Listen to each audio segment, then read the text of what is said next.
सो चलो AS10 next part start करते हैं। AS10 में हमने डेफिनेशन देखी थी। ओके, सो डेफिनेशन में क्या दिया है उन्होंने?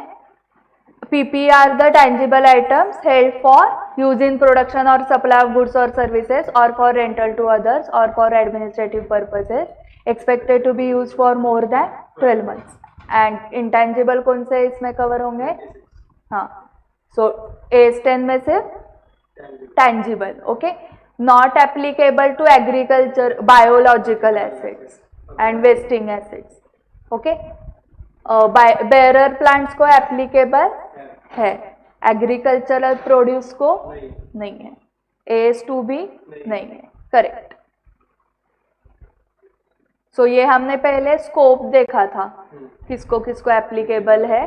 तो सबको एप्लीकेबल है सिर्फ biological assets and wasting assets, but biological assets में बेरर प्लांट्स को एप्लीकेबल है। ओके, उसके बाद डेफिनेशन देखी थी। हाँ, उसके बाद हमने अदर डेफिनेशंस देखे थे। Biological assets are living animals and plant. So AS10 does not apply definition of PP not में, मतलब आपके पास जो लिविंग एनिमल्स है वो मोर देन 12 मंथ्स के लिए नहीं हो सकते आपके पास, तो वो बायोलॉजिकल एसेट नहीं है।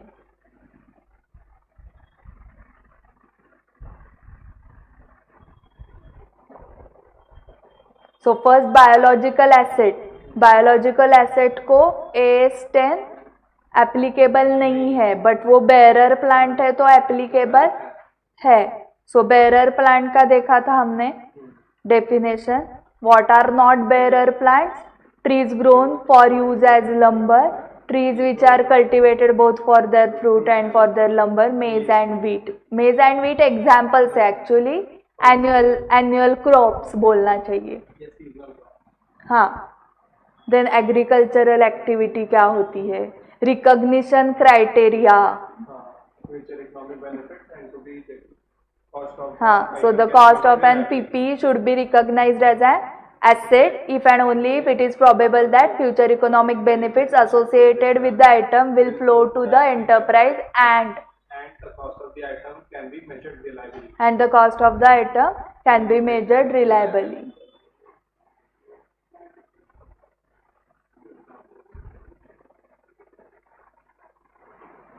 सो रीमॉडलिंग कॉस्ट से अगर फ्यूचर इकोनॉमिक बेनिफिट्स बढ़ रहे हैं तो that will be capitalize. Correct. Spare part standby equipment if comes under definition AS10 applicable, नहीं आ रहा है तो correct AS2। When do we apply the above criteria for recognition? 2 बार, इनिशियली एंड सब्सिक्वेंटली। इनिशियली में कौन सा model? Cost. Subsequently में cost and revaluation. Correct. And subsequent में भी कॉस्ट मॉडल ही यूज करना है कंपल्सरी। ऐसे कौन सा एसेट के लिए कॉस्ट मॉडल ही यूज करना है, रिवैल्यूएशन मॉडल अलाउड नहीं है। हाँ, इन्वेस्टमेंट प्रॉपर्टी, इन्वेस्टमेंट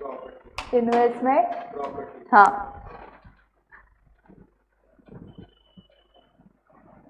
ओके, फिर देखा था इनिशियल रिकॉग्निशन के लिए एक ही मॉडल है, कॉस्ट मॉडल। सो कॉस्ट में क्या आता है? Purchase price, any directly attributable cost and decommissioning, restoration and similar liability. Exclusions, inauguration cost नहीं करना है, cost of introducing new product, cost of conducting business in new location और with new class of customer, administrative other overheads नहीं। फिर purchase price, इसमें non refundable वगैरह include होगा, trade discount वगैरह लेस होगा। Directly attributable cost, any cost directly attributable to bringing the asset to the location and condition necessary for it to be capable of operating in the manner intended by the management. And recognition of cost in the carrying amount of an item of PP ceases when the item is in the location and condition necessary for it to be capable of operating in the manner intended by the management. Following costs are not included. When cost incurred while an item capable, अभी वो capable of operating हो गया तो cost include नहीं करना है. Initial operating losses such as those incurred while demand for the output of an item builds up. Okay, so initial operating losses नहीं करने. Cost of relocating or reorganizing part और all of the operations वो भी include नहीं करने. फिर include क्या करना है? Cost of employee benefits, cost of site preparation, initial delivery and handling cost, installation assembly cost, cost of testing whether the asset is functioning properly after deducting the net proceeds from the selling any items produced while bringing the asset to that location and condition, such as samples produced when testing equipment. Okay, so उन्होंने soft opening किया था amusement park का, तो वो cost of testing नहीं है. Okay, test क्या करना है उसमें, पार्क है तो कुछ टेस्टिंग नहीं है, सो वो ऐड नहीं होगा. प्रोफेशनल फीस ऐड करनी है डायरेक्टली एट्रीब्यूटेबल कॉस्ट में. क्या ऐड नहीं करना है? Inauguration cost, cost of introducing new product, cost of conducting business in new location, administration and other general overheads नहीं करना है.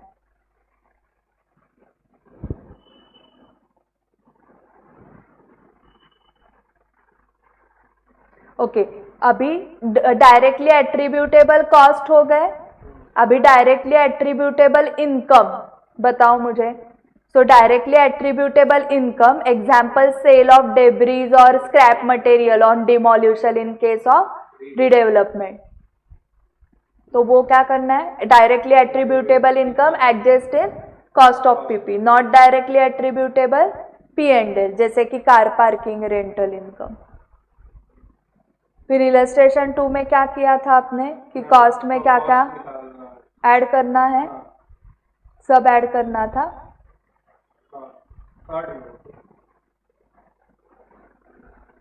बताना था कौन सा कॉस्ट, सेकंड में बताना था कि ये पीपी में ऐड होगा कि नहीं. हाँ, तो थर्ड वाला नहीं होगा, फर्स्ट वाला होगा.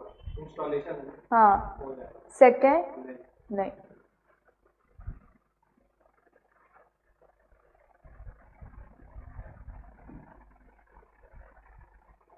न्यू लोकेशन का नहीं होगा पहला. हाँ, the cost to be incurred by the company are in the nature of cost of relocating और रीऑर्गेनाइजिंग ऑफ ऑपरेशंस. कौन सा भी नहीं होगा ना, सारे रीलोकेटिंग कॉस्ट ही है. ओके, सो सिर्फ अंडरलाइन करके आप वहां पे लिख दो all are relocating cost, so that will not be relocating और रीऑर्गेनाइजिंग ऑपरेशंस. थर्ड में क्या था? मैं वही कॉस्ट निकालना था. पीपी क्या आता है क्या नहीं आता है. हाँ. फोर्थ में क्या था? डायरेक्टली मैनेजमेंट रिनोवेशन कर रही थी, तो वो जो 3 मंथ्स बंद रहेगा रिनोवेशन की कॉस्ट आएगी, उसको ऐड कर कैपिटलाइज करना है. हाँ, 3 मंथ्स क्या हो रहा है? बंद रहेगा रिनोवेशन के सुपर मार्केट. हाँ, तो उसके बाद जो उसका ओपनिंग हो जाएगा, तो वो एक्सपेंडिचर जो उसने रिमॉडलिंग या रिकंस्ट्रक्शन में लगाया है वो कैपिटलाइज करना है कि नहीं. management should capitalize the cost of construction and remodeling the supermarket. And जो cost, however, ये supermarket cannot be opened without incurring the remodeling expenditure, and thus expenditure should be considered part of the asset. However, if the cost of salaries, utilities and storage of goods are in the nature of operating expenditure, that would be incurred. If the supermarket was open, then these costs are not necessary to bring the asset to bring the store to the condition. Operating costs incurred in the startup period. Discount पे अगर tickets मिल रही है तो हाँ, amusement bar. Operating cost incurred in startup period P&L. हाँ, decommissioning, restoration and similar liabilities. तो वो initial estimate of cost of dismantling होता है. सो वो इनिशियल एस्टिमेट है, एक्चुअल पेमेंट क्या है क्या नहीं नहीं किया है. एस्टिमेट है, एक्चुअल पेमेंट ही नहीं किया, तो वो लायबिलिटी बन जाएगी। वो लायबिलिटी आएगा कौन से इसमें स्टैंडर्ड में? नहीं 29। हाँ 28 तो इम्पेयरमेंट कर रहे थे ना तुम। ओके, AS2 जो है valuation of inventory, an enterprise applies AS2 to the cost of obligations for dismantling, removing and restoring the site on which an item is located that are incurred during a particular period as a consequence of having used the item to produce inventories during that period. Okay, so ये जो cost आपको लग रही है dismantling, removing and restoring की, वो cost कब लग रही है? Restoring the site on which an item is located that are incurred during a particular period as a consequence of having used the item to produce inventory.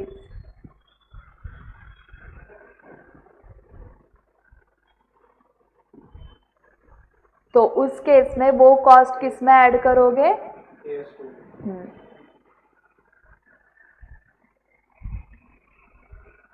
Cost of self constructed asset, जो भी cost लगेगी वो add करनी है। यहाँ पर दिया है ना कॉस्ट का, परचेस के टाइम एंड सेल्फ कंस्ट्रक्टेड का material, labour, fix variable overhead, directly attributable cost, initial estimate of restoration. So इसमें से एस्टिमेट सिर्फ रिस्टोरेशन इज एस्टिमेट, बाकी का क्या है? एक्चुअल है ना। एंड बोरोइंग कॉस्ट, अगर क्वालिफाइंग एसेट कर लिया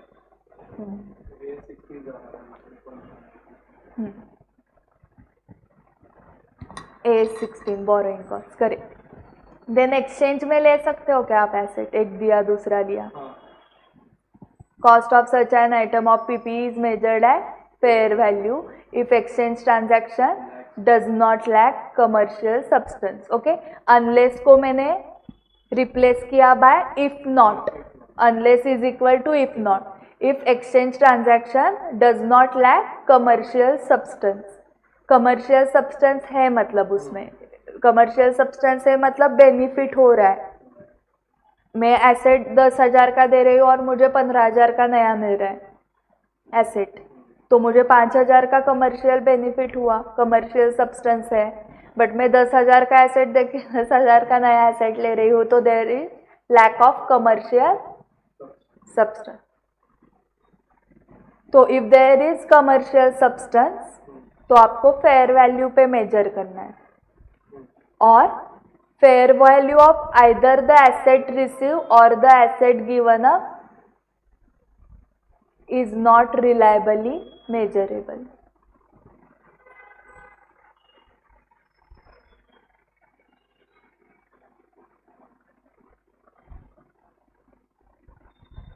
अगर दोनों में फेयर वैल्यू पे मेजर नहीं हो सकते, asset received and asset given up, तो आप ये यूज नहीं कर सकते हो फेयर वैल्यू। ओके, अगर सब्सटेंस नहीं है, लैक ऑफ कमर्शियल सब्सटेंस है, तो भी फेयर वैल्यू यूज नहीं कर सकते हो। अगर कमर्शियल सब्सटेंस है and you can value fair value, तो ही आइदर और आप फेयर वैल्यू पे उसको कर सकते हो। ठीक है, सो उन्होंने फिर एग्जाम्पल्स दिए थे, acquisition of asset for non cash और partly cash, partly non cash consideration. So transaction has commercial substance, transaction has no commercial substance.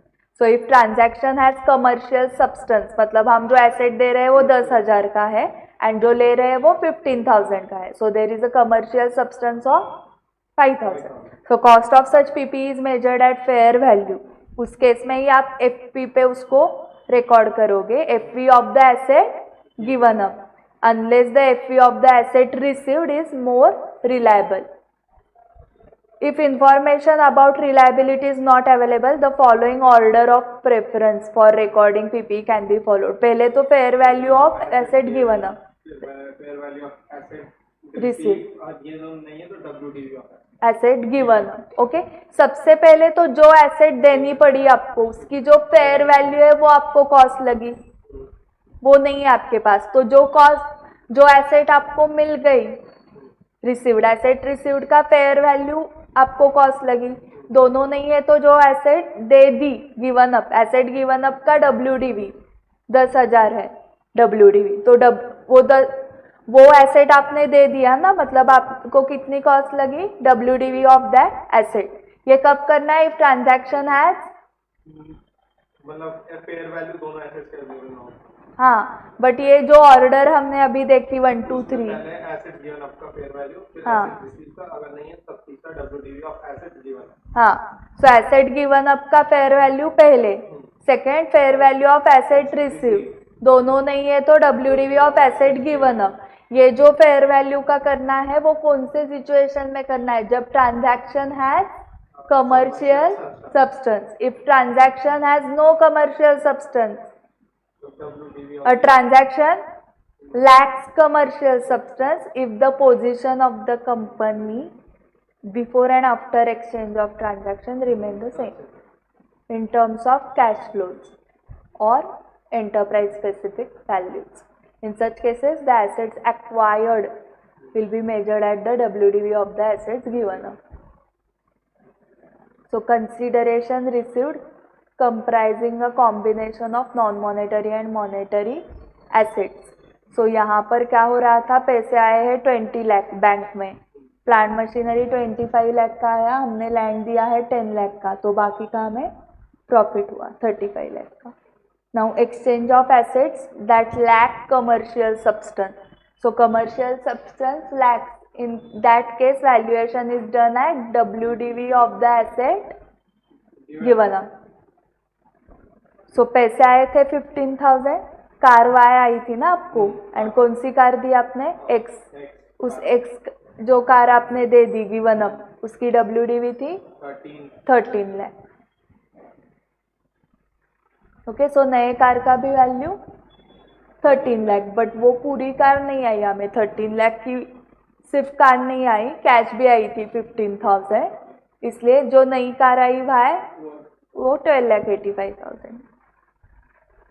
Now determination of cost in special cases, हाँ, सो ये इनिशियल रिकॉग्निशन ही चल रहा है अभी तक। If payment is deferred beyond credit period, so credit total payment minus cash price equivalent is recognized as an expense over the period of credit unless such interest is capitalized in accordance with AS 16. PP purchase for a consolidated price, so attribute करना है ना आपको individually, apportion to various items on the basis of their respective fair values on the date of acquisition.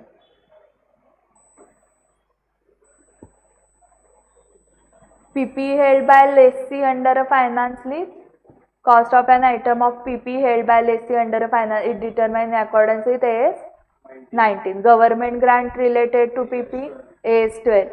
Day to day servicing का क्या करोगे, expenditure. Replacement of parts of PP, उससे अगर economic benefits बढ़ रहे हैं तो क्या करोगे, कैपिटलाइज करोगे। An enterprise recognises in the carrying amount of an item of PP the cost of replacing, an enterprise recognizes in the carrying amount of an item of PP the cost of replacing part of such an item when the cost is incurred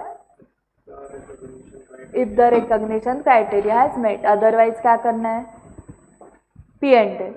अगर replace part को आपने recognise किया in carrying cost तो पुराना जो है वो D recognise करना पड़ेगा, पुराने पार्ट का, ओल्ड पार्ट का कैरिंग अमाउंट डी रिकॉग्नाइज करना है according to the provisions of derecognition. वो कहाँ पर दिए हैं, रेगुलर मेजर इंस्पेक्शंस अगर आप कर रहे हो तो कैसे होगा, WDV of the asset plus cost of new inspection minus WDV of old inspection. So subsequent expenses के लिए सिर्फ ये टेबल करो, ये चार्ट।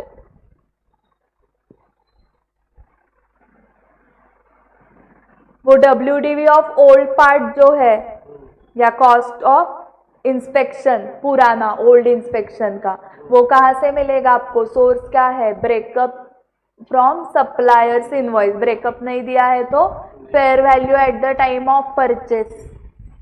ओके, वो भी नहीं है तो एस्टिमेट करो उस टाइम कितना पे किया रहेगा। नाउ मेजरमेंट आफ्टर रिकॉग्निशन, कितने मॉडल्स है?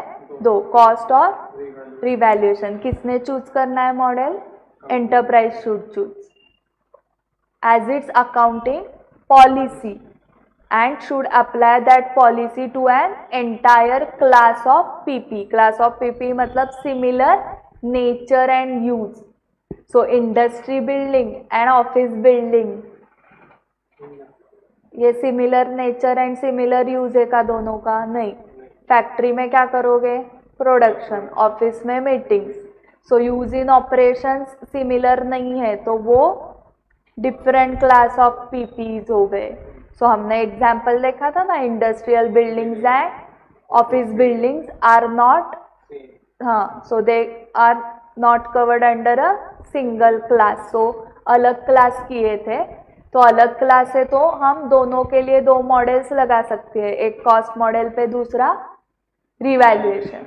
कॉस्ट मॉडल कैसे चलता है? Cost less any accumulated depreciation, any accumulated impairment loss. Revaluation model, fair value at the date of revaluation less any subsequent accumulated depreciation less any subsequent accumulated impairment losses is equal to revaluation for entire class. reason दिया है illustration 10 warehouse and office building वाला। Frequency of revaluation, बहुत ही changes है तो annual, significant and volatile changes in fair value है तो annual, insignificant changes in fair value 3 to 5।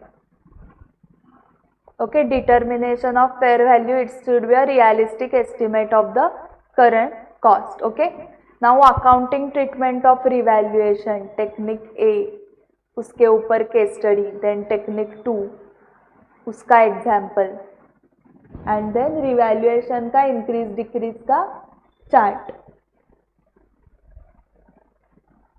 Okay, सो मैं 5 मिनट आपको दे रही हूँ, टेक्निक 1 पढ़ो 5 मिनट में एंड केस स्टडी भी पढ़ो उसकी। और Akshar is going to explain Parth and Sampada. Yes, so revaluation model कब यूज करते हैं? सब्सिक्वेंट में ना। सो रिवैल्यूएशन मॉडल आपने लगाया है तो उसका अकाउंटिंग देखो कैसे करना है। When item of PP is revalued the carrying amount of that asset is adjusted. अभी जैसे एडजस्ट किया ना, carrying amount is adjusted to revalued amount. At the date of revaluation the asset is treated in one of the following ways. Technique 1 क्या है? जो gross carrying amount है is adjusted in a manner that is consistent with the revaluation of the carrying amount of the asset. So gross carrying amount may be restated by reference to observable market data or may be restated proportionately to the change in the carrying amount. Accumulated depreciation at the date of revaluation is adjusted to equal difference between the gross carrying amount and the carrying amount of the asset after taking into account accumulated impairment losses. Case study on technique 1. So technique 1 क्या है? Gross carrying amount is adjusted in a manner that is consistent with the revaluation of the carrying amount of the asset. Carrying amount का revaluation किया है हमने। सो carrying amount का revaluation आपने किया तो जो उसी एसेट का कैरिंग अमाउंट हम रिवैल्यू कर रहे हैं, उसी एसेट का जो ग्रॉस कैरिंग अमाउंट है, मतलब बिफोर एक्यूमुलेटेड डेप्रिसिएशन, वो एडजस्ट करना है आपको। ओके, सो यहाँ पर टेक्निक 1 का एग्जाम्पल देखो कि कैरिंग अमाउंट उस एसेट की 600 है। कैरिंग अमाउंट मतलब ही net book value, WDV book value. उसका ग्रॉस कैरिंग अमाउंट कितना है या कॉस्ट 1000, ये सब एजम्पशंस है. सो कॉस्ट या ग्रॉस कैरिंग अमाउंट, कॉस्ट मतलब ही ग्रॉस कैरिंग अमाउंट, वो 1000 है. And net carrying amount 600. So accumulated depreciation 400. अभी 600 कैरिंग वैल्यू वाला asset is revalued to 1500. So कितने का सरप्लस हुआ रिवैल्यूएशन गेन 900 का. ओके, सो अभी हमें क्या करना है, 900 को एडजस्ट करना है. कैसे एडजस्ट करना है, देखो अगर मेरी कॉस्ट या ग्रॉस कैरिंग अमाउंट 1000 है तो मेरा नेट कैरिंग अमाउंट कितना होता है 600. मेरा नेट कैरिंग अमाउंट 900 है, तो कॉस्ट कितना होगा, करो cross multiply, 900 into 1000 divided by 600. 1500 will be gross carrying amount.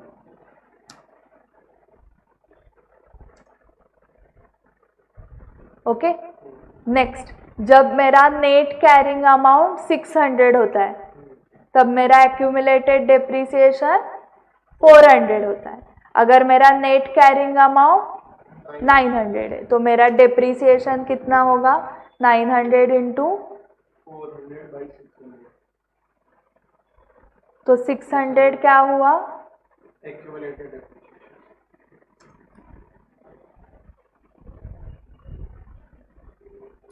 600. तो मुझे लिखते वक्त 900 का जो रिवैल्यूएशन गेन है वो डायरेक्टली लिखना है, बट यहाँ पर ग्रॉस कैरिंग अमाउंट आप कैसे एडजस्ट करोगे, जो gross carrying amount before revaluation आप 1000 दिखा रहे थे उसको आप दिखाओगे 1500, एंड जो एक्यूमुलेटेड डेप्रिसिएशन 400 दिखा रहे थे उसको आप दिखाओगे 600. ओके, सो ये गेन है 1500 माइनस 600 900, ऐसे 900 दिखाना है आपको. This is the accounting treatment of 900 under technique 1. Okay. So ये जो 900 है वो 900 ऐसे नहीं दिखाना है, कैसे दिखाया, 1500 माइनस 600. सो वो ये 1500 आप किस में ऐड करोगे 1000 में. सो रिवैल्यूड ग्रॉस कैरिंग अमाउंट क्या आ गई 2500 एंड एक्यूमुलेटेड डेप्रिसिएशन कितना आया रिवैल्यूड, 1000. हाँ 400 पहले था, अभी 600. So after revaluation accumulated depreciation हुआ 1000. So 2500 minus 1000 is equal to 1500 which is equal to fair value.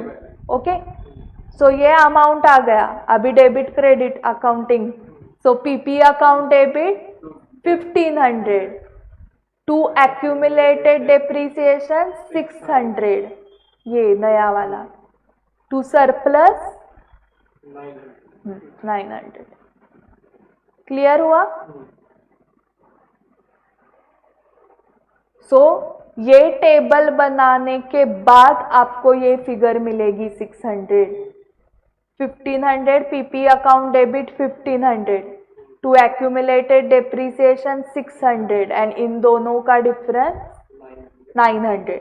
सो जो फेयर वैल्यू आपको दी जाएगी क्वेश्चन में, that fair value becomes addition to original cost.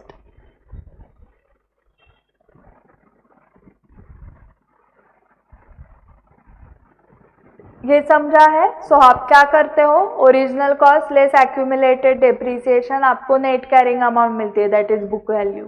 Book value में आप फेयर वैल्यू के साथ compare करते हो तो आपको रिवैल्यूएशन गेन समझना है. फिर वो आता है 900, फिर वो डायरेक्टली 900 नहीं लिखना है, प्रोपोर्शनेट करना है उसको, कि अगर कॉस्ट जब इतना होता है तब WDV इतना होता है, WDV 900 है तो कॉस्ट कितना होगा. वैसे ही एक्यूमुलेटेड डिप्रिसिएशन, जब WDV ये होता है तब एक्यूमुलेटेड डिप्रिसिएशन ये होता है, जब WDV 900 है तो एक्यूमुलेटेड डिप्रिसिएशन क्या होगा, तो वो 600 आ जाएगा। फिर 1500 एंड 600 को आप ओरिजिनल्स में ऐड करके आफ्टर रिवैल्यूएशन वाले फिगर्स मिलते हैं ये। बट अकाउंटिंग एंट्री के लिए कौन काम में आने वाला है, PP account debit 1500 to accumulated depreciation 600।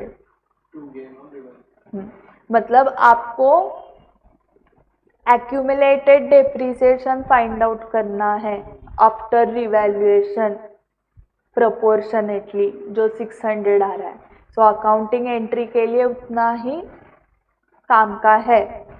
1500 तो क्वेश्चन में ही दिया हुआ है, ये आपको कैलकुलेट करना है टेबल से, फिर बैलेंसिंग फिगर आपको निकालना आता है। अभी ये जो गेन ऑन रिवैल्यूएशन आपने क्रेडिट कर दिया, इसका आगे फाइनल अकाउंट्स में वो कहाँ पर जाएगा, बैलेंस शीट में। बैलेंस शीट में शेयर होल्डर्स फंड्स में पहला शेयर कैपिटल और दूसरा में कौन से रिजर्व में, revaluation reserve, reserves and surplus में जाएगा ये, ठीक है क्या? Okay, that they are saying accounting treatment is discuss later but we discuss now. So entry के लिए कौन सा लगेगा आपको अमाउंट कैलकुलेशन, एक्यूमुलेटेड डेप्रिसिएशन, हाँ ये लगेगा ना, 600 अमाउंट लगेगी।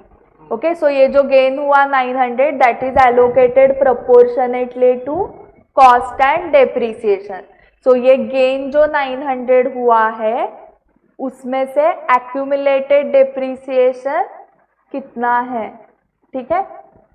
सो ये 900 का 600 नहीं है, ये 1500 माइनस 600 इज इक्वल टू 9, मतलब 900 का 600 300 ऐसा पार्ट नहीं है। हाँ, वो 900 पे आप कैसे आ गए, 600 प्लस 300 ऐसे नहीं आए, 900 पे आप कैसे आए, 1500 माइनस 100, तो वो 600 इम्पॉर्टेंट है। नाउ टेक्निक 2 बताऊं या कंफ्यूज हो जाओगे?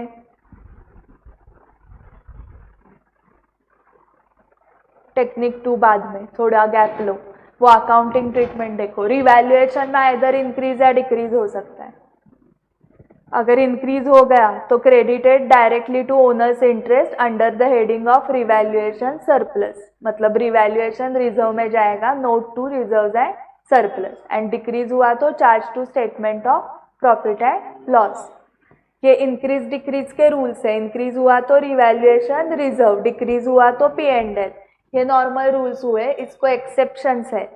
पहला जो रूल है इंक्रीज हुआ तो रिवैल्यूएशन रिजर्व, इसका एक्सेप्शन देखो, when it is subsequently increase, मतलब आप रिवैल्यूएशन मॉडल कंसिस्टेंटली लगाने वाले हो, आपका अगर फेयर वैल्यू वोलाटाइल चेंजेस है, सिग्निफिकेंट एंड वोलाटाइल चेंजेस, तो आपको एनुअली ये काम करना पड़ेगा, एंड इनसिग्निफिकेंट है तो 3 to 4 ईयर्स में एक बार।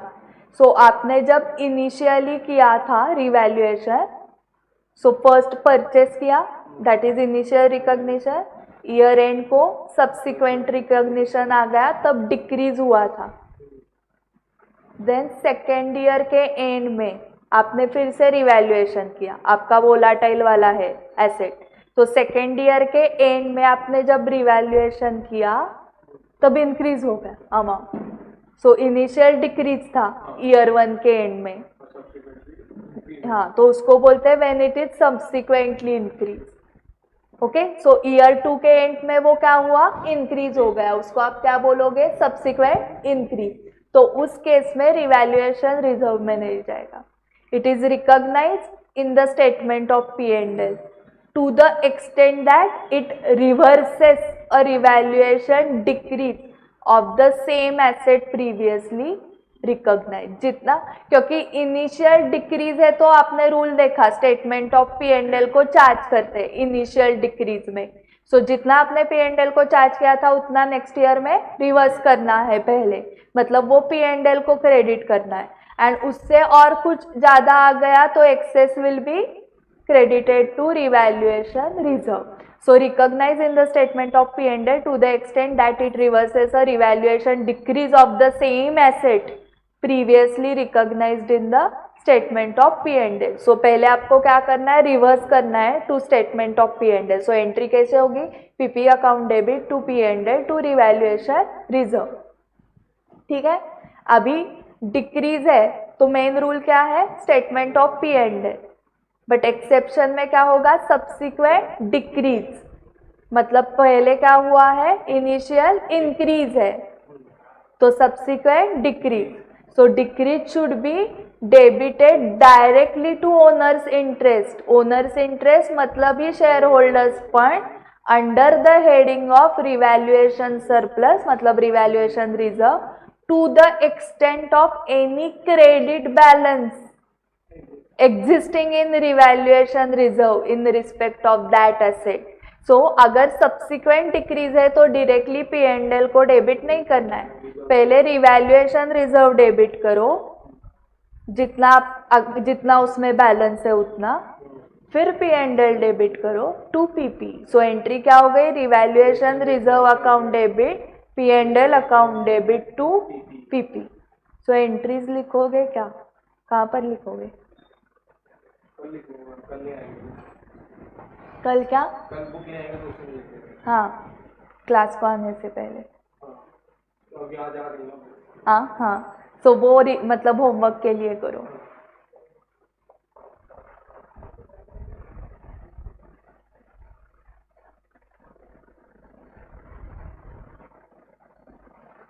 ओके, अभी डेप्रीसिएशन स्टार्ट करने से पहले एक लास्ट पार्ट देखो क्या है, treatment of revaluation surplus. The revaluation surplus included in owners interest in respect of an item of PP may be transferred to the revenue reserves when the asset is D recognised.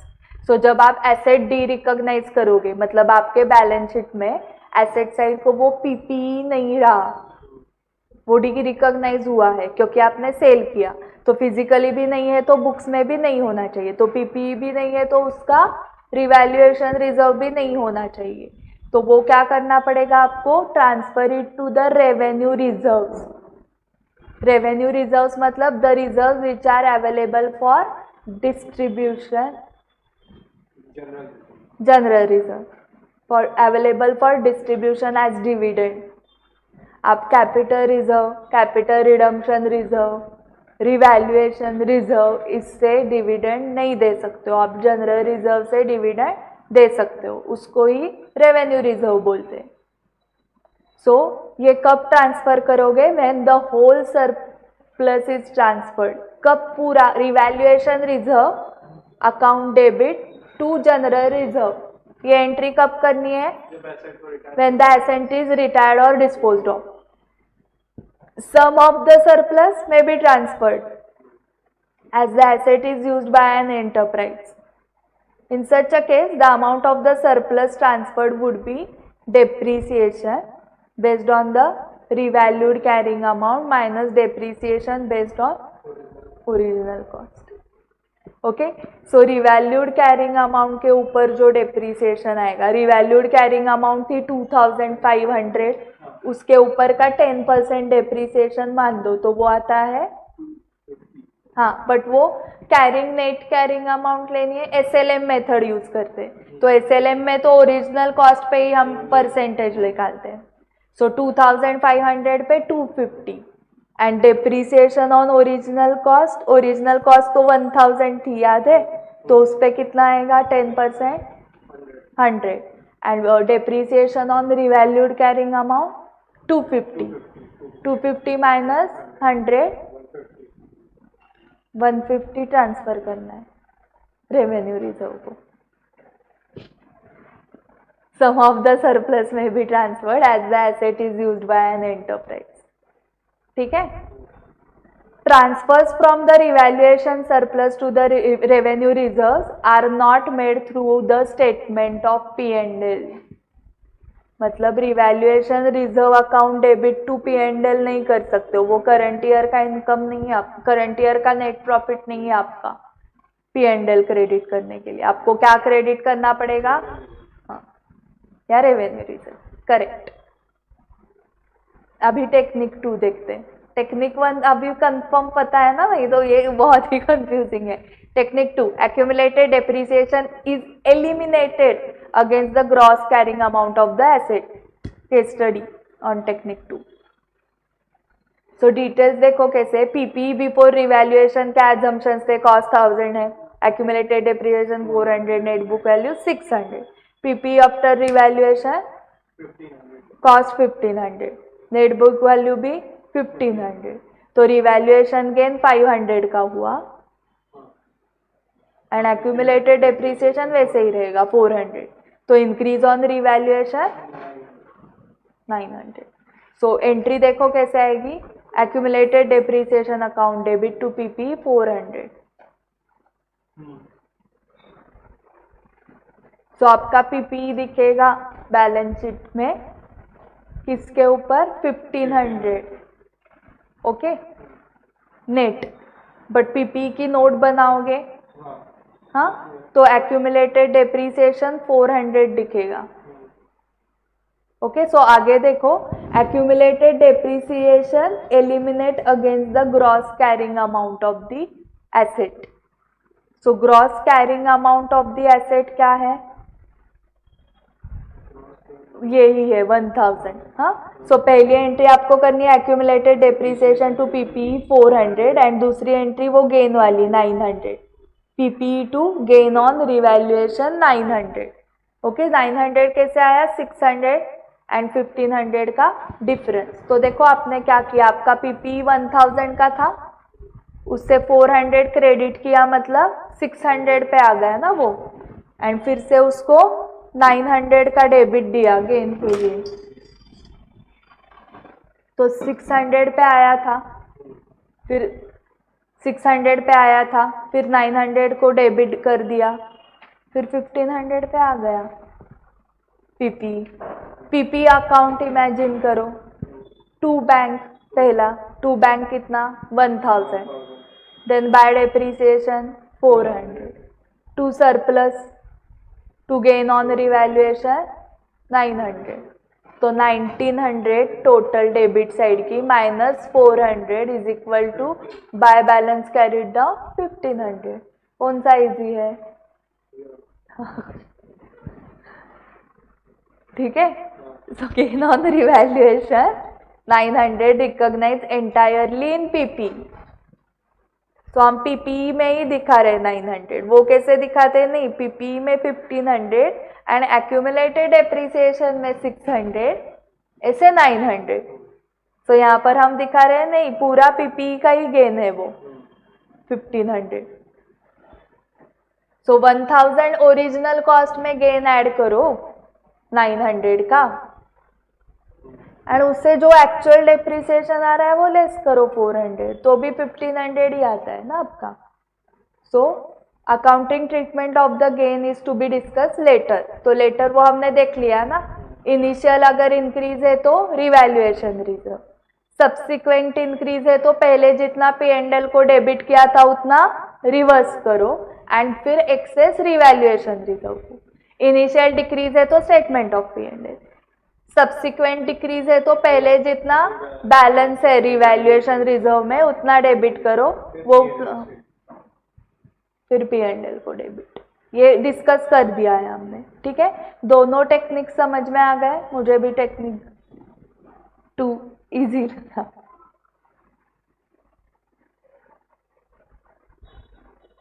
ये कौन decide करेगा कौन सा technique लगाना है? Management, and management हमें तो technique 2। Depreciation time pass है, सिर्फ ये एक कंपोनेंट मेथड है। जैसे मैं आपको कल ही थोड़ा इसका बैकग्राउंड क्रिएट कर रही थी, एयरक्राफ्ट में जो एयर फ्रेम है उसका यूजफुल लाइफ ज़्यादा होता है compare to the interior seats वगैरह, उसका यूजफुल लाइफ कम होता है। तो वो बोलते हैं अगर ऐसे टाइप के एसेट आपके पास है एयरक्राफ्ट जैसे, जिसके हर पार्ट का यूजफुल लाइफ बहुत ही अलग है, तो उस एसेट के कंपोनेंट वाइज डेप्रिसिएशन करो. Okay, so each part of the item of PPE with a cost that is significant, उस पार्ट की कॉस्ट ही सिग्निफिकेंट है, in relation to the total cost of the item should be depreciated separately. वो cost significant कब बोलोगे? 10 करोड़ भी significant हो सकता है, बट अगर वो एयरफ्रेम 1000 का है, एयरक्राफ्ट का जो कॉस्ट है वो 1000 करोड़ है पूरे एयरक्राफ्ट का. ओके, और उसमें से सिटिंग अरेंजमेंट 1 करोड़ के है, तो कितना परसेंटेज हो रहा है? 1000 तो उसका 10% हुआ 100. 1% मतलब 1%, 10% मतलब 100 करोड़, 1% मतलब 10 करोड़ एंड 1 करोड़ मतलब 0.1% हुआ. सो हमें जो देखना है, cost of the part of the item should be significant in relation to total cost of the item. आपने सिर्फ बताया सिटिंग के लिए मैंने 1 करोड़ डाले, तो आपको लगेगा सिग्निफिकेंट कॉस्ट है, बट 1 करोड़ वैसे नहीं निकालना है आपको. Okay, in relation to total का पूरा एयरक्राफ्ट मेरा 1000 करोड़ का है, उसमें से सिटिंग अरेंजमेंट इज 1 करोड़, तो फिर आप वो सिग्निफिकेंट पार्ट है क्या? नहीं. तो ये कंपोनेंट मेथड जो लगानी है वो सिग्निफिकेंट पार्ट्स के लिए लगाओगे या इनसिग्निफिकेंट? हाँ, तो सिग्निफिकेंट पार्ट सेपरेटली डेप्रिसिएट करना. An enterprise allocates the amount initially recognised in respect of an item of PPE to its significant parts and depreciates each such part separately. So part wise cost आपको breakup से मिलेगी. कहाँ पे breakup होगा? वो suppliers invoice. Correct? Example, it may be appropriate to depreciate separately the airframe and engines of an aircraft, whether owned or subject to a finance lease. Finance lease पे depreciation कौन लगाएगा? Laser या लेसी? हाँ, AS-19 Lesi, क्योंकि लेसी के books में record करते हैं एसेट. ऑपरेटिंग लीज में लेसर के पास ही होता है. ओके, लीगल ओनर लेसर होता है, हाँ, but accounting owner finance lease में. बुक्स तो मतलब ओनर जो है वही डेप्रिसिएट, इसीलिए हम लीज. हाँ, but legal owner is lessor, accounting owner is lessee in case of which finance lease. तो थोड़ा थोड़ा AS-19 मैंने स्टार्ट कर दिया. So is grouping of components possible? Yes, a significant part of an item of PP may have a useful life and a depreciation method that are the same as the useful life and the depreciation method of another significant part of that same item. So aircraft में ही airframe and engines जो है दोनों aircraft के हैं, दोनों का अगर useful life same है, दोनों का डेप्रिसिएशन मेथड भी सेम है, तो दोनों सिग्निफिकेंट पार्ट्स को आप कंबाइन कर सकते हो, ग्रुपिंग कर सकते हो उन कंपोनेंट्स का. Such parts may be grouped in determining the depreciation charge. Accounting treatment, depreciation charge for each period should be recognised in the statement of P&L unless it is included in the carrying amount of another asset. जैसे कि inventory. AS2, depreciation of manufacturing plant and equipment is included in the cost of conversion of inventories as part of AS2. So AS2 में purchase cost of raw material, cost of conversion, other costs. So conversion cost में depreciation of manufacturing plant and equipment. AC manufacturing plant है क्या? AC से कुछ manufacture होता है, तो उसका डेप्रिसिएशन कहाँ पे जाएगा? हाँ, एंड सुइंग मशीन का इन्वेंट्री. हाँ, okay. AS26 depreciation of PP used for development activities may be included in the cost of intangible asset recognized in accordance with AS26 on intangible asset. So for example मैं एक accounting software develop कर रही हूँ नया उडो करके एक accounting software है नया, ओके, ODOO करके उडो आप सर्च करो, तो वैसे टाइप का हम अकाउंटिंग सॉफ्टवेयर डेवलप कर रहे हैं, okay.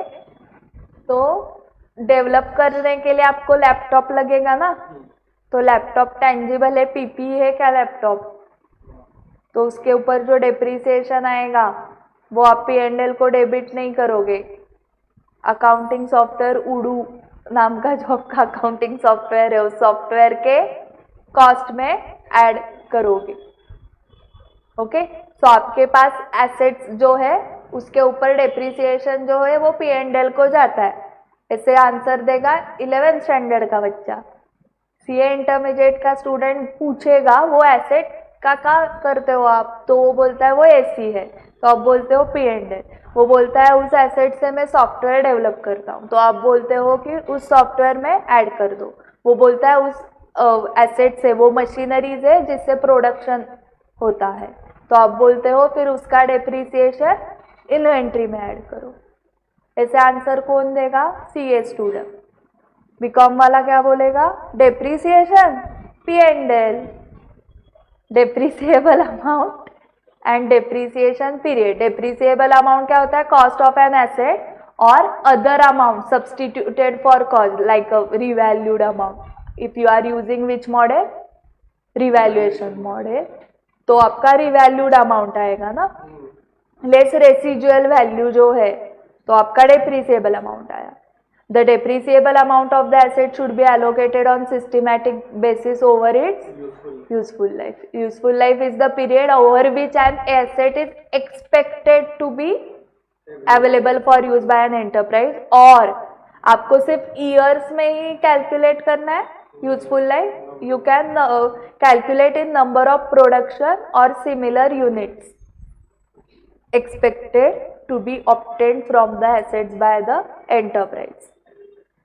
So number of production मतलब इस मशीन से 1000 प्रोडक्ट्स प्रोड्यूस होते हैं, तो यूजफुल लाइफ आपने कैसे बताई? नंबर ऑफ प्रोडक्शन में। नंबर ऑफ प्रोडक्शन में मैंने बताया कि ये मशीन ना कितना प्रोड्यूस करता है पता नहीं, बट 10 years में वो 25,000 आवर्स 25,000 आवर्स यूज कर सकते हो आप। जब उसके 25,000 आवर्स खत्म हो जाएंगे तब खत्म यूजफुल लाइफ। तो वो 25,000 आवर्स जो है वो आप 2 साल में करो, 10 साल में, तो आप ईयर्स में नहीं बता सकता मैं, तो वो होगा number of similar units expected to be obtain from the asset by an enterprise. So आपके क्लाइंट ने जो एसेट खरीदा है उसका यूजफुल लाइफ, अभी AC का ऐसे नहीं बोल सकते ना हम कि ये ना 1000 आवर्स लगाया कि खत्म हो जाता, ये नंबर ऑफ ईयर्स में लगता है। यूनिट्स प्रोड्यूस का आपको मशीनरी परचेस करते वक्त कैसे बोल सकता है वो मशीनरी सेलर कि इसका मैं ईयर्स नहीं बता सकता हूँ, इसमें कैपेसिटी है 50,000 यूनिट्स प्रोड्यूस करने की, उतने हो गए तो खत्म हो जाता है ये, करेक्ट। जैसे बैटरीज लगाते हो आप, उतनी बैटरी खत्म हो गई, खत्म।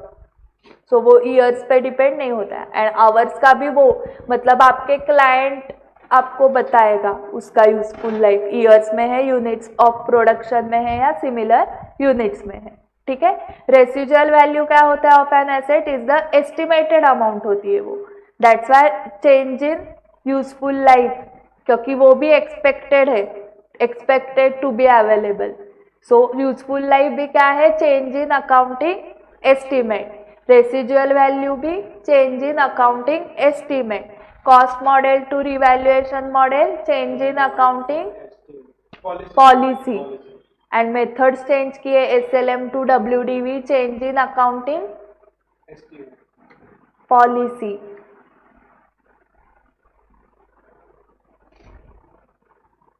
सो ये कहाँ से आया, कौन से एस में है ये सब?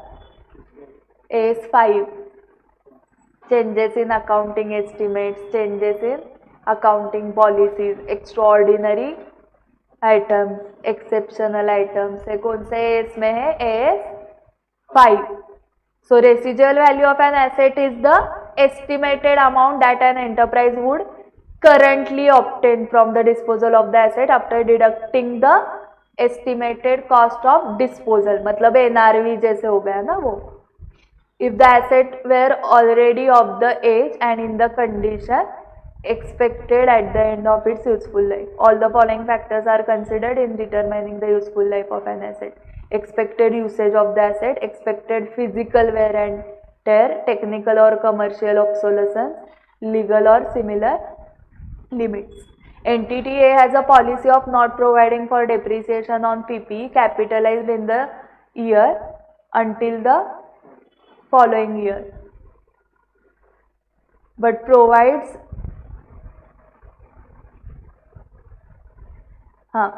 not providing for depreciation on PP capitalize in the year. Capitalize in the year मतलब जिस ईयर में आपने परचेस किया था उस ईयर में नहीं करना है, but provides for a full year's depreciation in the year of disposal of an asset. Is it acceptable?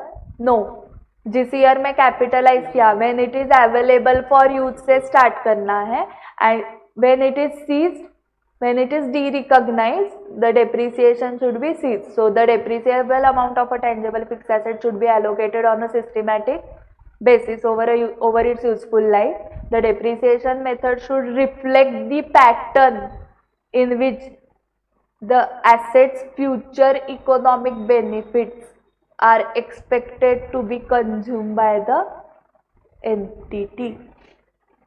Useful life means the period over which the asset is expected to be available for the use by the entity. Depreciation should commence as soon as the asset is acquired and is available for use. Thus the policy of entity is not acceptable. Okay, so देखो जो depreciation method जो आप लगाते हो ना, आप SLM से WDV क्यों स्विच करोगे?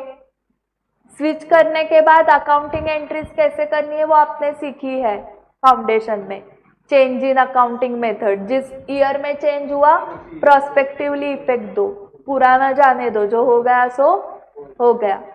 सो प्रोस्पेक्टिव पीरियड से आप अकाउंटिंग ट्रीटमेंट देते हो, बट चेंज कब करनी है? आपको क्लाइंट पूछेगा आप सीए हो, चेंज कब करनी है, तो आप बताओगे the depreciation method should reflect the pattern in which the assets future economic benefits are expected to be consumed by the entity. For example, laptop है आपके क्लाइंट के पास, वो पूछ रहा है आपको SLM या WDV लैपटॉप पे, तो आप बोलोगे जब लेटेस्ट टेक्नोलॉजी है तो ज़्यादा यूज होगा, धीरे धीरे आपके विंडोज वगैरह जाएंगे, पार्ट्स वगैरह सब खत्म होंगे, विंडोज भी कितनी बार आप अपडेट करोगे, फिर वो पार्ट्स भी पुराने होंगे, फिर तो आउटडेटेड ही हो जाएगा, फिर उस टाइप का मॉडल ही नहीं आएगा बाजार में. सो धीरे धीरे क्या हो रहा है, पैट कंजम्पशन, हाँ, तो कौन सा? WDV. Economic benefits you will get कम ना. ओके, फॉर एग्जाम्पल कैसे होगा, आपके पास डेस्कटॉप पड़ा हुआ है घर पे एंड लैपटॉप है, तो विच यू विल चूज? अरे लैपटॉप जल्दी से ओपन करो, काम स्टार्ट करो, कहाँ पे वो CPU लगाओ, डेस्कटॉप मतलब वो गया, मतलब यूज उसका कम हो गया ना धीरे धीरे. हाँ, 10 साल पुराना डेस्कटॉप आपके पास पड़ा हुआ है, तो फर्स्ट ईयर में हाँ डेस्कटॉप मस्त लग रहा है, फिर 10 साल के बाद धीरे धीरे इकोनॉमिक बेनिफिट्स कम हो रहे हैं, सो WDV. ठीक है. फैन है आपके पास, फैन, सीलिंग फैन, ये पहले साल में ना मैंने बहुत यूज किया एंड 10 ईयर में धीरे धीरे कम यूज. SLA समझा? रिव्यू करते रहना है, रेसिजुअल वैल्यू जो आपने डिसाइड किए एंड यूजफुल लाइफ वो रिव्यू करो, क्योंकि वो एस्टिमेट्स है, एस्टिमेट्स ही रिव्यू करने पड़ते हैं ना. पहले लगता है ऑल इंडिया रैंक, फिर लगता है बोथ ग्रुप्स पास होते, फिर लगता है single group, change in estimates. नहीं मैम, सिंगल ग्रुप भी नहीं, मैं सिर्फ अकाउंट्स में एग्जम्पशन के लिए ट्राई कर रहा हूँ, उसके बाद मैम मैं स्किप कर रहा हूँ, मैम मैं नवंबर 24, ओके, क्योंकि मई 24 का पहला है ना न्यू सिलेबस का, तो देखते हैं ना इनका क्या होता है, फिर मैं देता हूँ। तो आप ऑल इंडिया रैंक से कहाँ तक आते हैं student? Skip, that is change in estimates. समझा आपको? सो residual value and useful life भी ऐसे मैनेजमेंट चेंज करते रहते, जैसे हम चेंज करते रहते हैं वैसे ही। So residual value and useful life of the asset should be reviewed at least at each financial year end, and if expectations differ from the previous estimates, the changes should be accounted for as a change in an accounting estimates in accordance with AS 5, net profit or loss for the period, prior period items and changes in accounting policies। नाम में change in accounting estimate है ही नहीं AS के। AS के नाम में क्या है? net profit और loss for the period, पुराने items, prior period items and change in accounting policy. So example देखो, as per accounting policy of NS limited engaged in the shipping business, residual value of steel containers is 5%। Steel containers उनके पास जो है उसकी रेसिजुअल value कितनी आएगी? 5% आएगा। अभी 1000 है तो 5% उसका मतलब 50 रुपीज आएंगे। Based on the external factors, steel prices have increased in the recent past, and based on the recent data, company has observed that the realizable scrap value is approximately 10% of the cost of the container. The company does not anticipate any material movement in the steel price in the foreseeable future. In the above case, based on the yearly review of a residual value of steel containers, company should revise the residual value to 10%. The above change shall be treated as change in accounting estimate as per AS 5 and should be applied prospectively. So 5 का 10 कब करोगे? जब steel prices बढ़ रहे हैं। In recent past वैसे हुआ था क्योंकि based on recent data, but foreseeable future मतलब जितना फ्यूचर आप देख सकते हो। हाँ, हम हमारा 60 एज में हम क्या करते होंगे वो नहीं देख सकते, बट नेक्स्ट 10 ईयर्स में मैं यहाँ पर हूँगा, नेक्स्ट 5 ईयर्स में मैं चार्टर्ड अकाउंटेंट, इतना देख सकते हो। दैट इज फॉरसीएबल फ्यूचर, जितना आप देख सकते हो, इमेजिन कर सकते हो। ओके, सो उसमें वो बोल रहे हैं कि company does not anticipate any material movement in the steel price, but जो पास्ट रिसेंट डेटा है उससे समझ में आ रहा है 10% मिल रहा है, तो ईयरली रिव्यू से करते रहना है। डायरेक्टली 10 साल का सोचना नहीं है। हम डायरेक्टली कैसे सोचते हैं कि बाप रे मुझे फाउंडेशन में ही 4 अटेम्प्ट लगे तो ये फाइनल में कितने लगेंगे, ऐसे नहीं, ईयरली रिव्यू करो, ठीक है, may be final first attempt में हो जाएगा। तो ये change in estimate of useful life का इलस्ट्रेशन आप घर पे करोगे क्या? Commencement of period for charging depreciation कब स्टार्ट करना है, कब कमेंस करना है? Available for use. So illustration 12 and 13 आपको आ जाएगा। एंड सेसेशन कब करना है, कब बंद करना है? Depreciation ceases to be charge when assets residual value exceeds its carrying amount. Okay, so आप डेप्रीसिएट करते करते करते करते 10 रुपए पे आ गए एंड उसकी रेसिजुअल वैल्यू है 20, तो residual value exceeds its carrying amount, depreciation बंद करना है, तो इलस्ट्रेशन 14 आ जाएगा। मैंने कंसेप्ट बता रही हूँ, हाँ मैं, इलस्ट्रेशन 14 आ जाएगा आपको। लैंड एंड बिल्डिंग में लैंड के ऊपर डेप्रीसिएशन नहीं होता बिकॉज इसको अनलिमिटेड यूजफुल लाइफ होती है, बट जो कैरीज एंड साइट्स है use for landfill, okay, land पे नहीं होता है, बट ऐसी लैंड जिसमें खजाना है, ओके, बहुत सारा, तो आप एक्सट्रैक्शन करके क्या करोगे? सोना निकालोगे उससे, प्लैटिनम ये वो निकालोगे ना, ओके, तो वो carries and sites use for landfill, तो वो क्या हो गया? वो डेप्रीसिएट होगा क्योंकि उसके अंदर जो खजाना था जब वो खत्म हो जाएगा तो उसकी यूजफुल लाइफ खत्म हो जाती है। आपके लिए वो यूजफुल नहीं है, फिर वो नॉर्मल लैंड हो गई, फिर वो अनलिमिटेड यूजफुल लाइफ में जाएगा। Depreciation on land if land itself has a limited useful life, It is depreciated in a manner that reflects the benefits to be derived from it. If the cost of the land includes the cost of site dismantlement, removal and restoration, that portion of the land asset is depreciated over the period of benefits obtained from the incurring those costs. So query account आपने किया होगा, foundation accounts में था, देखो query जितना quantity extraction का होता है टोटल इतना एक्सट्रैक्शन होगा वो डिनोमिनेटर में, न्यूमरेटर में फर्स्ट ईयर में कितना एक्सट्रैक्शन होगा उस प्रपोर्शन में उस जो लीज आपने लीज पे लिया था, लीज 1 करोड़ का है तो वो 1 करोड़ उस प्रपोर्शन में डेप्रीसिएट करना है, उसको डिप्लीशन मेथड बोलते थे, वो ये फाउंडेशन अकाउंट्स में था आपको। तो बेसिकली लैंड पे डेप्रीसिएशन नहीं होता है, बट ये एक्सेप्शन है क्वेरीज वगैरह। बिल्डिंग में होता है depreciation method, the enterprise selects the method that most closely reflect the expected pattern of consumption of the future economic benefits embodied in the asset.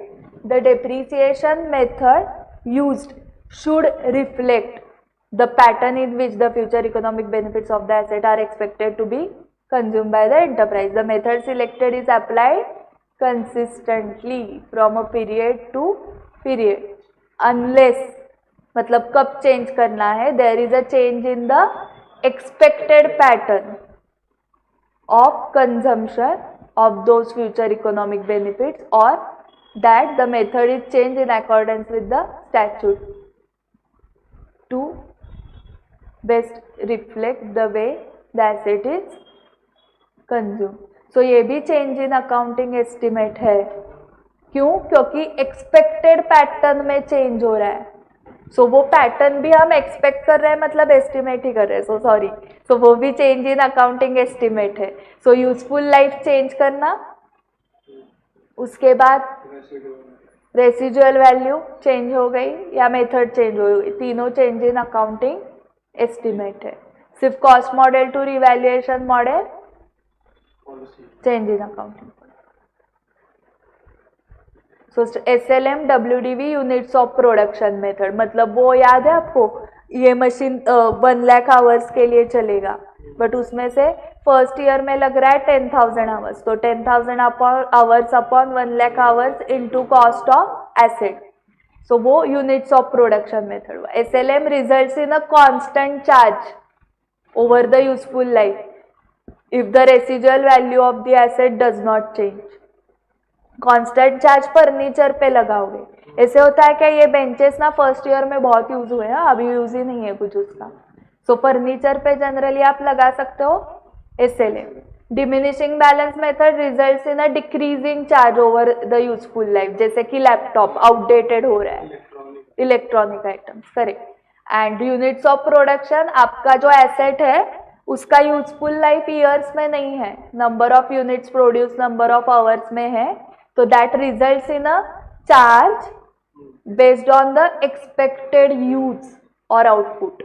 सो जो सेम चार्ज, कांस्टेंट चार्ज किस में रहेगा, SLM में method, decreasing charge WD, charge based on the expected use units of product. So ये MCQ में पूछ सकते हैं, रिव्यू करते रहना है depreciation method. So the depreciation method apply to an asset should be reviewed at least at each financial year end, and if there has been a significant change in the expected pattern of consumption of future economic benefits embodied in the asset, the method should be changed to reflect the change pattern. Such a change should be accounted for as a change in accounting estimate in accordance with AS 5. Depreciation method based on revenue. A depreciation method that is based on revenue that is generated by an activity that includes the use of asset is not appropriate because the price component of revenue may be affected by inflation, which has no bearing upon the way in which an asset is consumed. So depreciation method based on revenue होता ही नहीं है, it is always based on cost of the asset. So determination of appropriate depreciation method, तो ये illustration आप कर सकते हो। Appropriate method कैसे लगाओगे? It is based on the expected pattern of consumption of the asset. Expected pattern of consumption of asset नहीं, consumption of future economic benefits embodied in the asset, मतलब ही कंजम्पशन ऑफ एसेट, बट ये लिखना पड़ेंगे words. Illustration 15 आप कर रहे हो, changes in existing decommissioning restoration and other liabilities. उसमें चेंज क्यों हो सकता है? क्योंकि वो भी एस्टिमेट ही था ना। द कॉस्ट ऑफ पीपी में undergo changes subsequent to its acquisition or construction on account of changes in liabilities, price adjustment, changes in duties, duty मतलब custom duty वगैरह, change in initial estimate of amounts provided for dismantling, removing, restoration and similar factors. The above are included in the cost of the asset अगर changes कुछ हो गए तो। Accounting for above changes depends upon the related asset is measured using cost model or revaluation model. If related asset is measured using cost model, changes in the liability should be added to or deducted from the cost of the related asset in the current period. If the adjustment results in addition to the cost of the asset, okay, note देखो, amount deducted from the cost of the asset should not exceed it's carrying amount. तो liability जो है वो क्या है? क्योंकि वो जो एस्टिमेट है, वो डीकमीशनिंग वगैरह वो एस्टिमेट है ना, वो एस्टिमेट चेंज हो गया तो उससे लायबिलिटी कम हो गई। पहले 1 लाख लायबिलिटी थी, अभी 50,000 हो गई। तो अभी प्रॉब्लम क्या हुआ? 50,000 से लायबिलिटी कम हुई तो हमें उसकी कॉस्ट से भी कम करना पड़ेगा, बट अभी कॉस्ट डेप्रिसिएट करते करते ही 40,000 पे आ गई है कैरिंग अमाउंट। हाँ, तो वो बोल रहे हैं amount deducted from the cost of the asset should not exceed it's carrying amount. Carrying amount 40,000 है एंड अमाउंट जो डिडक्ट करनी है क्योंकि लायबिलिटी कम हो गई वो 50,000 है, तो निगेटिव 10,000 नहीं दिखाना है, क्या दिखाना है? 0। If a decrease in the liability exceeds the carrying amount of the asset, the excess should be recognized immediately in the statement of P&L. So asset 0 हो जाएगा एंड ऊपर के 10,000 निगेटिव में नहीं दिखाने हैं, P&L को दिखाना है। If the adjustment results in an addition to the cost of the asset, मतलब liability बढ़ गई, enterprise should consider whether this is an indication that the new carrying amount of the asset may not be fully recoverable. So if it is such an indication, the enterprise should test the asset for impairment by estimating its recoverable amount and should account for any impairment loss in accordance with applicable AS. Applicable AS कौन सा impairment का? AS 28. So liability बढ़ने से क्या होगा? Carrying amount में add करना पड़ेगा ना वो लायबिलिटी। सो आपकी कैरिंग अमाउंट 50,000 थी एंड लायबिलिटी आपकी इतनी बढ़ गई, 10 लाख हो गई। ओके, तो 50,000 से डायरेक्टली 10 लाख 50,000 हो गया, तो वो बोल रहे हैं 10 लाख 50,000 कैरिंग अमाउंट हुई। मैंने बहुत ही एग्जैगरेटेड एग्जांपल लिया है ये कि लायबिलिटी आपकी 10 लाख से बढ़ गई तो कैरिंग अमाउंट 10 लाख 50,000 हो गई, बट वो बोल रहे हैं कि उसको जरा मार्केट में जाके दिखाओ उस एसेट को, तो फेयर वैल्यू मार्केट में उसकी 1 लाख ही आ रही है, तो 9,50,000 का इम्पेयरमेंट लॉस दिखाना पड़ेगा आपको,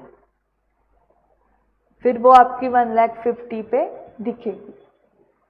okay, so carrying amount and fair value में बहुत डिफरेंस आ रहा है, उसकी वैल्यू ही नहीं है मार्केट में 10,50,000। आप क्या बुक्स में 10,50,000 दिखा रहे हो?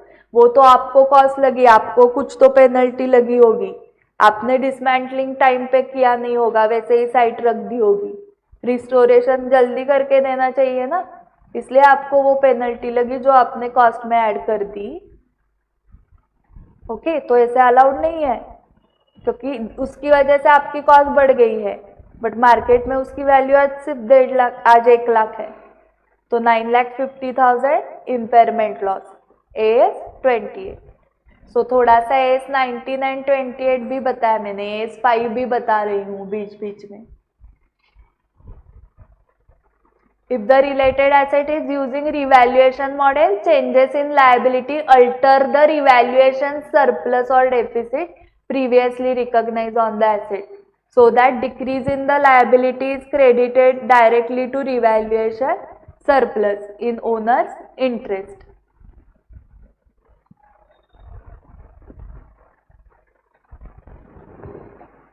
उसका एक्सेप्शन क्या है? It should be recognized in the statement of P&L to the extent that it reverses a revaluation deficit on the asset that was previously recognized in the statement of P&L. So revaluation में initial decrease था, तो उतना reverse करना है P&L को अगर revaluation model use कर रहे हो। एंड लायबिलिटी डिक्रीज हो गई, किसकी लायबिलिटी? वो डिसमेंटलिंग की। Note, in the event that a decrease in the liability exceeds the carrying amount that would have been recognized had the asset been carried under the cost model, the excess should be recognized immediately in the statement of P&L. So liability बहुत decrease हुई तो carrying amount से नीचे आप नहीं जा सकते, negative हो जाएगा वो, तो वो बाकी का P&L को डालना है। अभी इंक्रीज इन लायबिलिटी हो गया तो क्या हो जाएगा? कॉस्ट बढ़ जाएगा, रिवैल्यूड अमाउंट बढ़ जाएगा, तो that should be recognise in the statement of P&L। But exception देखो, it should be debited directly to revaluation surplus in the owners interest to the extent of any credit balance existing in the revaluation surplus in respect of that asset. ठीक है, सो वो पहले debit करो and then बाकी का P&L debit करो। कब? अगर इंक्रीज हो गई लायबिलिटी तो। कॉशन क्या रखना है? Change in the liability is an indication that asset may have to be revalued in order to ensure that the carrying amount does not differ materially from that which would be determined using the fair value at the balance sheet date. The adjusted depreciable amount of the asset is depreciated over its useful life. What happens if the related asset has reached the end of its useful life? All subsequent changes in the liability should be recognized in the statement of P&L. This applies under both cost model and revalue. Accounting for comparison for impairment. So impairment of item of PP recognized with AS 28. De-recognition of item of PP retired or disposed of determined in accordance with AS 10. Compensation from third parties for items of PP that were impaired, loss or given up is included in determining profit or loss when it becomes receivable. Okay, third party से compensation कब मिलेगा आपको? Okay, third party ने आके फोड़ दिया आपका asset तो आप उससे कॉम्पेंसेशन मांगोगे। ओके, तो वो कॉम्पेंसेशन किस में रिकॉर्ड करोगे आप? P&L को। Cost of item of PP is restored, purchased और कंस्ट्रक्टेड एज रिप्लेसमेंट, तो वो रिप्लेसमेंट का पता है आपको। रिप्लेसमेंट से अगर सिर्फ रिपेयर मेंटेनेंस हो रहा है तो P&L, रिप्लेसमेंट से इकोनॉमिक बेनिफिट्स बढ़ रहे हैं तो ऐड इन कैरिंग अमाउंट। ये कहाँ पर दिया था? AS 10। तो 16 भी अभी आप कर सकते हो। रिटायरमेंट्स डी रिकॉग्निशन के अकाउंटिंग ट्रीटमेंट बाकी है। Exception, determining the date of disposal of an item and disclosures.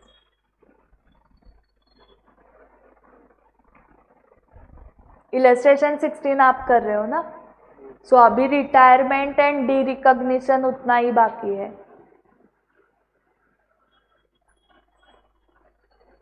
And disclosures, तो again it is not important. तो मुझे लगता है आज हमने 98% AS 10 कंप्लीट किया है। 2% जो बाकी है उसके ऊपर क्वेश्चन नहीं आते हैं। तो आप क्या करोगे?